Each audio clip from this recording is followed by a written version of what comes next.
বহুরূপী, class 10-এর বহুরূপী। তোমরা সবাই মন দিয়ে শোনো আর লেখো, আর সবাই লাইক অ্যান্ড সাবস্ক্রাইবটা দিয়ে দাও। সবাই দয়া করে তোমাদেরকে রিকোয়েস্ট করছি, তোমরা সাবস্ক্রাইবটা দিয়ে দাও, দিয়ে তোমরা সবাই মন দিয়ে শোনো আর লেখো।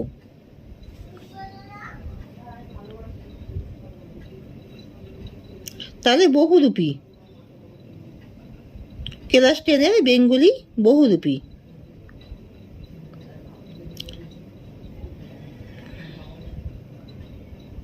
খুব হয়েছে হরি, এইবার সরে পড়ো, অন্যদিকে যাও, এ কথা বলেছে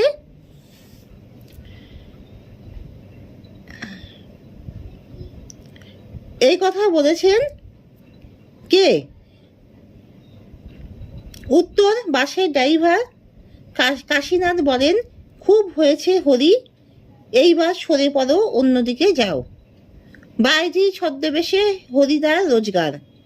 কত রোজগার? 8 টাকা 10 আনা। সপ্তাহে হরিদা বহুরূপী সেজে বাইরে যান। সপ্তাহে হরিদা বহুরূপী সেজে বাইরে যান একদিন। বাসে যাত্রীরা কেউ হাসে, কেউ বা বিরক্ত হয়, কেউ আবার বেশ বিস্মিত। বাস যাত্রীদের এমন প্রতিক্রিয়ার কারণ? বাসে যাত্রীরা কেউ হাসে, কেউ বা বিরক্ত হয়, কেউ আবার বেশ বিস্মিত। বাস যাত্রীদের এমন প্রতিক্রিয়ার কারণ বাসের ড্রাইভার কাশীনাথ বহুরূপী হরিদাকে ধমক দিয়েছে। পাগলটা ড্যাশ হাতে নিয়ে বাসের যাত্রীদের দিকে তেড়ে যাচ্ছিল।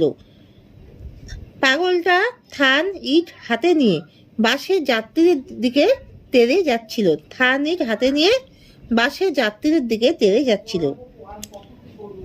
হরিদার কাছে যা অসম্ভব তা হলো একঘেয়ে চাকরি করা। হরিদা পুলিশ সেজে কোথায় দাঁড়িয়েছিলেন? হরিদা পুলিশ সেজে লিচু বাগানে দাঁড়িয়েছিলেন।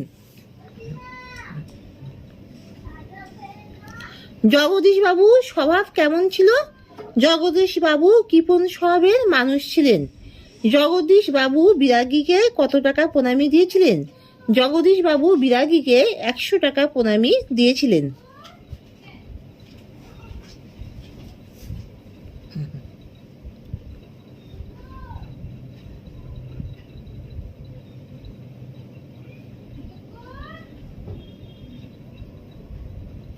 অদৃষ্ট কখনো হরিদার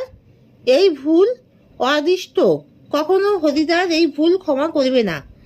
অদৃষ্ট কখনো হরিদার